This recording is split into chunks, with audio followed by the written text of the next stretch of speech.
Hey everyone! For this week's food and wine pairing, we wanted to share with you the classic recipe made famous by Julia Child, which is beef Bourguignon, otherwise known as Burgundian beef stew. But slight modifications to this week's recipes. The footage you're about to see was filmed during, I guess, what would be the height of panic buying during this whole coronavirus ordeal. So namely, we couldn't find fresh herbs, fresh mushrooms, and there was very little bacon to be found at the store during that time. But we're still really proud to share with you what we think is an awesome version of beef bourguignon.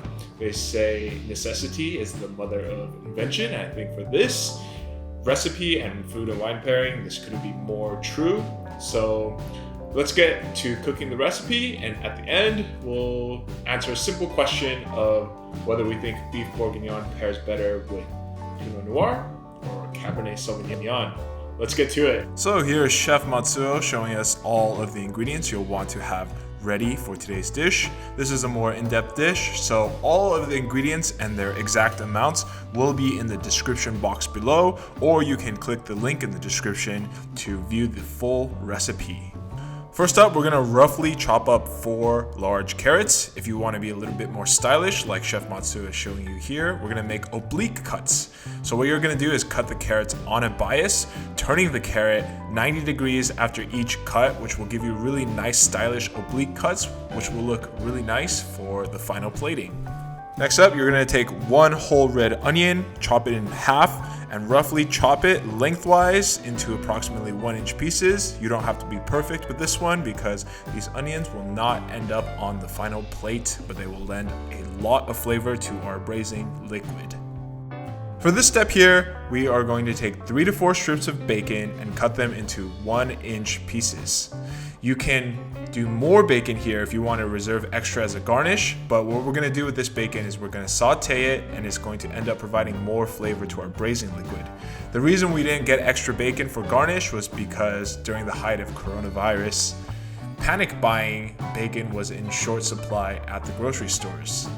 Over medium-low heat, we're going to start rendering the fat from the bacon, and you have 2 options here. You can render the fat from the bacon until it's crispy, like breakfast bacon, or in our case, what we're doing with this bacon is we're going to directly cook it in the braising liquid so that it provides more flavor to our sauce at the end. But if you're planning on using it as a garnish, then do render down your bacon to further than what we're showing you here so that it's nice and crispy and will provide a nice texture as a garnish on your final plate. Once you're satisfied with how far your bacon has rendered down, you're going to take the bacon out and drain them on some paper towels and reserve them for later. And same thing with this saute pan. Whatever you do, do not wash off this saute pan yet. We want to use all of the bacon drippings as well as the brown bits from sauteing our bacon for later. Next up, Chef Matsuo is going to portion out our beef chuck roast into about 3-ounce portions. And you're gonna think these are pretty big portions, but you're gonna see during the braising process, these chunks of beef are going to reduce down a lot. So 3 ounces translates to roughly about half the size of your fist, as you can see here with the visual guide with what Matsuo-san is doing here. Next up, we're going to liberally season each side of all of our beef chuck roast pieces with salt and pepper. Once your beef is nicely seasoned, you're going to take a half cup of all-purpose flour and put it onto a baking tray, and then you're going to lightly coat all of the beef pieces with this all-purpose flour. Next up, you're going to take the pan in which you sauteed your bacon in earlier and turn that up to medium heat and melt a tablespoon of butter. Now, typically we wouldn't sear with just butter, but since we have bacon fat in this pan already, bacon fat has a higher smoke point than butter. So this will prevent the butter from burning while incorporating all of the nice butter flavor while we sear our beef on all sides.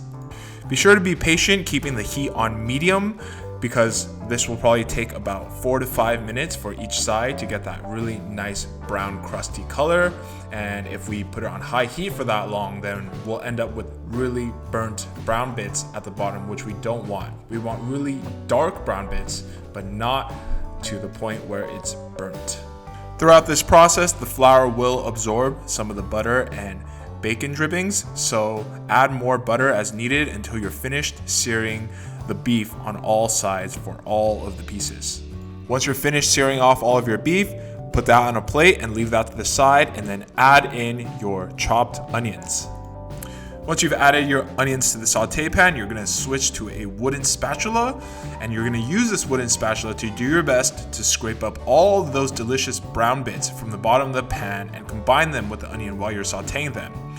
To these onions, we're going to add 1 teaspoon of salt, and once your onions are translucent, we're then going to add your carrot oblique cuts. These oblique cut carrots are only going to need a light saute just so we coat them in all that delicious brown bits and bacon grease and butter. Once you've lightly sauteed your carrots and your onions are translucent, transfer your onions and carrots and all of the brown bits into a bowl and reserve for later. There'll still be some brown bits remaining at the bottom of the pan, and with this, we're gonna turn the heat up to high and then add in about 3 cups of red wine and continue scraping and deglazing the pan to get all of those flavorful bits to combine with our red wine braising liquid. Once all the brown bits are scraped up, you're gonna wanna continue simmering this red wine until it reduces by about 1/3. So you're left with 2/3 of the original wine, or about 2 cups worth. To a Dutch oven, we're going to be adding all of our seared beef chuck roast pieces. To that, we're also going to add our bacon from earlier, along with our sauteed carrots and onions. And to that, we're going to pour in all of our reduced red wine braising liquid. And then to top it off, we're going to be adding just enough beef broth, just so that it covers all of the contents of the Dutch oven. And to this, we'll also be adding 1 tablespoon of garlic paste, as well as 2 tablespoons of tomato paste, 2 whole dried bay leaves, along with a tablespoon each of dried thyme and rosemary. From here, we're gonna put the lid on, bring the whole thing to a boil, and stick it into a 350-degree oven for 2 hours.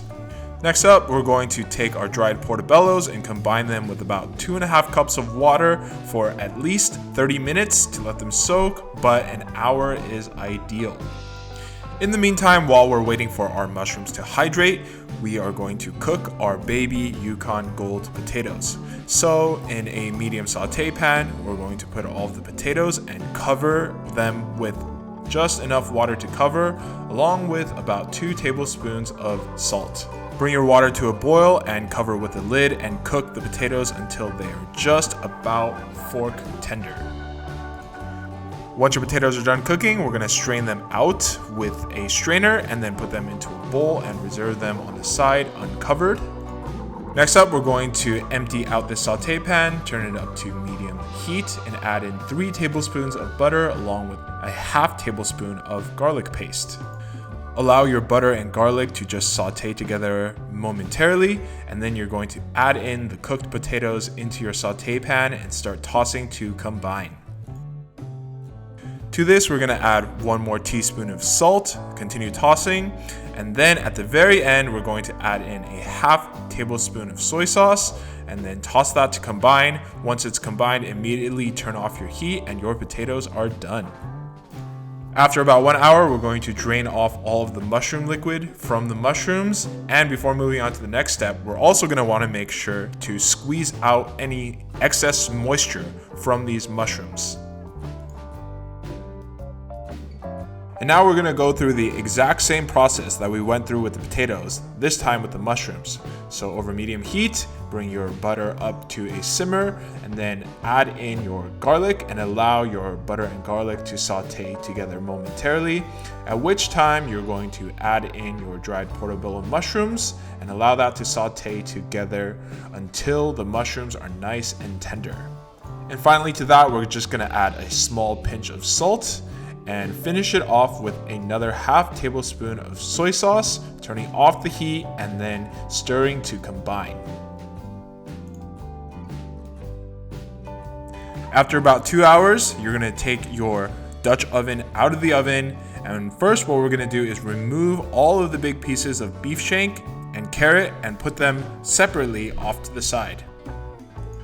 Once you've removed all of your beef and carrot pieces, you are going to take your beautiful aromatic braising liquid and pass it through a strainer into a bowl.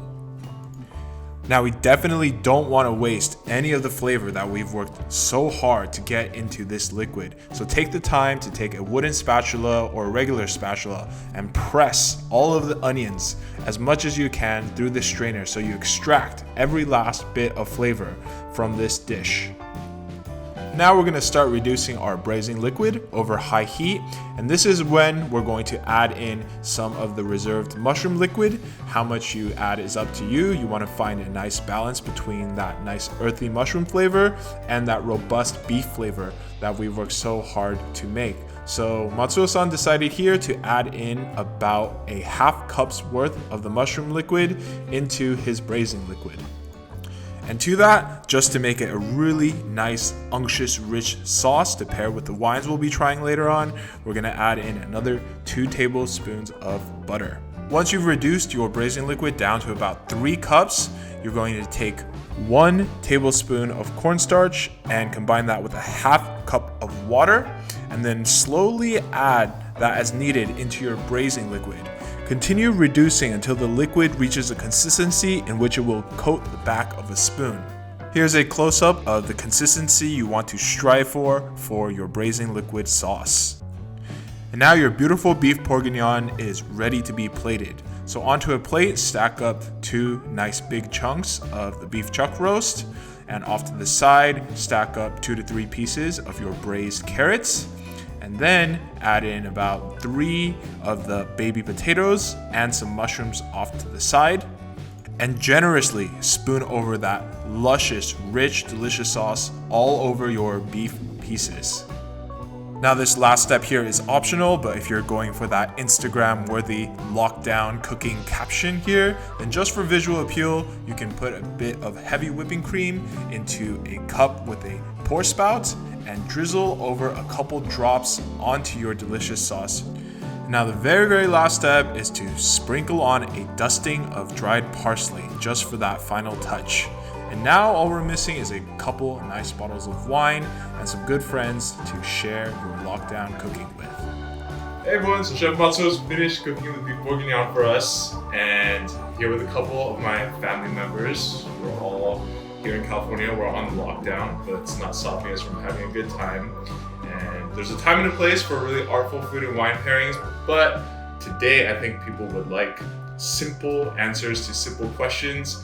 So we're just keeping it really simple today. All I'm asking you guys is, do you like the dish? And do you like it better with Cabernet Sauvignon or Pinot Noir? Because beef bourguignon is a dish from Burgundy in France, and Burgundy is red wine, is simply Pinot Noir. But I always thought that this was like a really rich dish. I personally thought that it always went well with Cabernet. So just want to see, I honestly think it could go really well with both, but curious to see your opinions on if you prefer to have this dish with our Pinot Noir or our Cabernet Sauvignon. Okay. All right, let's do it. Itadakimasu.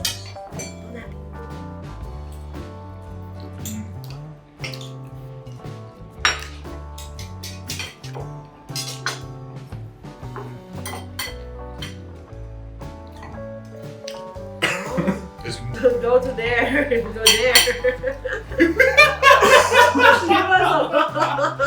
Social distance.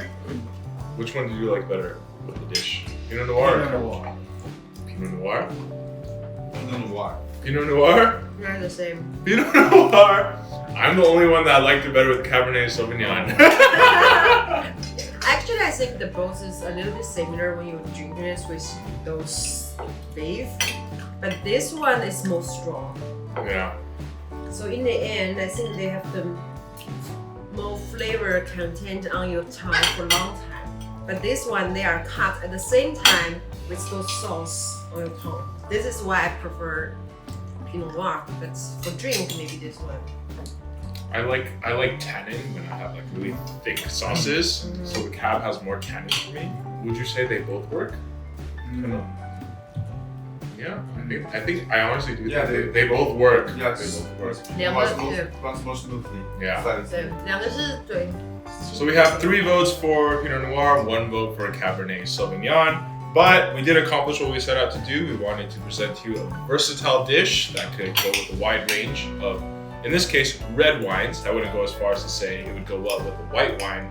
And another reason why we're featuring these 2 specific wines are Kanpai Wines 2018 Pinot Noir and our 2017 Pinot Noir Cabernet Sauvignon is because during this quarter, from March until June, we have made the decision that all 4 wines from Kanpai Wines available at www.dropsofgodwinesalon.com. The link is in the description.